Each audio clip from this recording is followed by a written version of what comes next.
오늘 창세기 21장은 여호와께서 그 말씀대로 그 사라를 권고하셨고, 여호와께서 그 말씀대로 사라에게 행하셨으므로 사라가 잉태하고 하나님의 말씀한 기한에 미쳐 늙은 아브라함에게 아들을 낳으니, 바로 이 아들은 인간의 능력이 아니라 하나님의 능력으로, 성령의 능력으로 낳은 약속의 아들이라는 것을 보여주는 것입니다. 그래서 이 사라가 가로되 하나님이 나를 웃게 하시니 듣는 자가 다 나와 함께 웃으리로다. 오랜 기다림했죠. 25년 만에, 하나님이 약속한 이후에 25년 만에.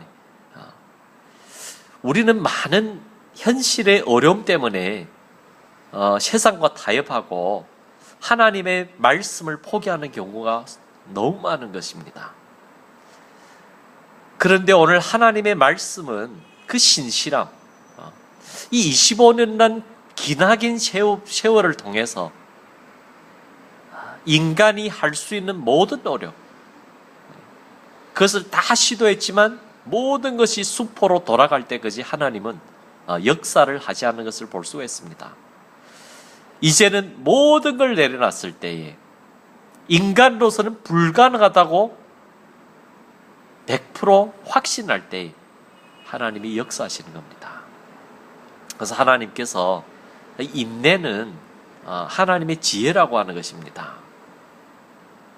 또한 사랑의 가장 큰 요소가 오래 참고입니다. 사랑은 오래 참고, 오래 참는 것. 하나님은 가끔은 우리를 많은 경우에, 실제로는 많은 경우에 오래 참도록 하는 겁니다. 오늘 8절에서 21절은 아이가 젖을 때에 이삭이 젖을 뗀 날에 아브라함이 대언을 배설하는데, 사라가 본즉 아브라함의 아들 애굽 여인 하갈의 소생이, 즉 이스마엘이 이삭을 희롱하는지라. 즉 희롱했다는 이 원어로 보면 남녀가 즐기는, 성적으로 즐기는, 즉 어떻게 보면 성추행을 했다는 것입니다. 지금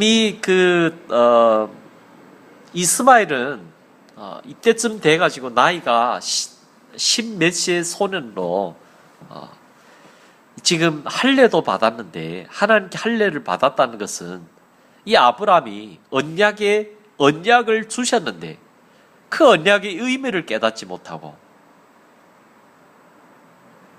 그 언약의 의미를 깨달았다면 이 이삭, 100살의 아버지가 100살에 난 이 아들이 하나님의 약속의 자녀임을 분명히 알았을 거고, 알았으면 거기에 하나님의 질서에, 하나님의 말씀에 온전히 순종해야 되는데, 오히려 그 남동생을 성추행함으로 말미암아 하나님의 이 약속을 무시하고 경멸하는, 이 하나님의 약속에서 떠나는 모습을 볼 수가 있는 것입니다. 그래서 사라가 아브라함에게 이 계집종과 이 아들을 내쫓아라는 것입니다. 그래서 아브라함의 입장에서 굉장히 난처하게 됐죠. 근데 하나님께서 사라의 말대로 그대로 행하라는 것입니다. 왜냐하면 이 약속의 자녀와 육체의 자녀가 함께 이 나라를 같은 요구로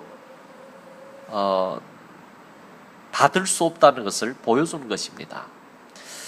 그래서 가축부대와 그리고 음식을 줘서 지금 메워서 보냈는데, 이 부엘셰바에서 그 가축부대 물이 다 떨어짐에 떨기나무 아래서 죽게 되었다고 하소연하는데, 하나님께서 친히 찾아와가지고 하갈아 무슨 일이냐, 두려워 말라. 내가 이 아이를 일으켜 큰 민족을 이루겠다는 약속을 합니다. 그리고 하갈의 눈을 밝힘에 샘물이 있는 것을 보고 가축부대에 물을 채워서 아이에게 먹인 것입니다. 그래서 이 아이는 커서 활 쏘는 자, 즉 자신의 힘을 의지하는 자가 되었다는 것입니다. 이것이 바로 세상인 것입니다. 그리고 이 하갈은 이 아들에게 애굽 여인을 아내로 맞이하는 것을 볼 수가 있는 것입니다. 그러므로 말미암아 이 하갈과 이스마엘이 결국 애굽 여인을 맞아서 세상 여인을 맞아서 이 하나님의 언약에서는 이제는 상관없는 결국은 대적하는 그런 여자의 후손에서 약속의 자리에서 떠나서 뱀의 후손로 완전히 돌아서는 그 모습을 볼 수가 있는 것입니다. 그런 반면에 오늘 22절부터 34절에는 이 블레셋의 왕인 아비멜렉이 장관, 군대 장관 비골과 함께 아브라함에게 내가 하나님이 너와 함께 계시는 것을 봤다는 것입니다. 그리고 서로 언약을 맺기를 원하는 화평 조약을 맺기 원하는 모습을 볼 수가 있는 것입니다.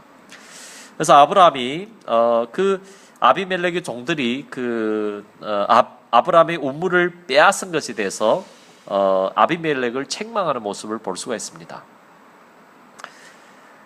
지금 이 책망은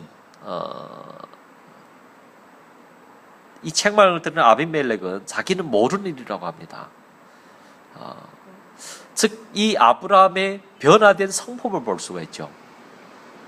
이 우물을 빼앗기고도 아비멜렉 왕을 찾아가서 하소연하지 않는 것, 자기가 그 손해를 그냥 덤덤히 자기가 뒤집어 쓴 것, 이것이 아브라함의 변화된 성품, 즉 성화된 모습을 볼 수가 있는 것입니다. 이런 모습이 결국은 이 이방왕, 하나님과 상관없는 이 왕도 와서 이 언약을 맺는,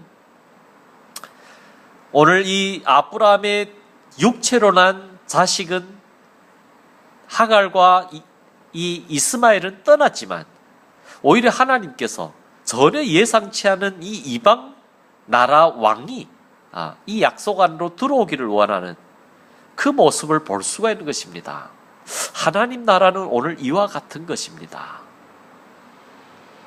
우리에게 가장 가까운 사람이 이 약속에서 떠나서 하나님을 대적하는 그 뱀의 후손인 그 모습을 드러낼 때가 있고, 우리가 전혀 생각지 못한 뱀의 후손과 같은 자녀들이 오히려 하나님의 약속 안으로 들어오는 이런 모습을 볼 수가 있는 것입니다. 오늘 인생은, 우리가 살고 있는 인생은 이와 같이 우리가 전혀 측량치 못하는 것입니다. 우리가 기대하지 않는, 우리가 계획하지 않는 그 인생을 매일매일 만나는 삶이 하나님께서 준비한 삶인 것입니다. 그래서 아브라함이 부엘세바에 에셀나무를 심고 거기서 영생하시는 하나님 여호와 이름을 불렀다고 하고 있습니다. 한순간만 계신 하나님이 아니라 영생하시는, 하나님은 영원 속에 어디에든 계시는 그 하나님을 불렀다는 것입니다. 오늘 우리가 계획하지 않는 일, 우리가 기대치 않는 그 많은 일들을 통해서 하나님께서 우리를 사용해 주시고 이방 왕까지 우리 변화된 성품을 보고 이 약속 안으로 들어오기를 원하는 그런 특권을 가진 자가 우리인 것입니다. 그 삶은 하나님을 의지하여 세상 사람과 다투지 않고, 세상 속에서는 내가 가진 것, 이 세상에 속한 것들은 배설물로 여기고 기꺼이 손해보고 기꺼이 당하고, 그럴 때에 이 세상에 기대치 않은 사람들이 이 약속 안으로 들어오는 그 기적을 우리로 하여금 보게 하는 것이 하나님의 계획인 것입니다. 그 축복을 붙잡는 저와 여러분이 되시기를 주님의 이름으로 축원드립니다.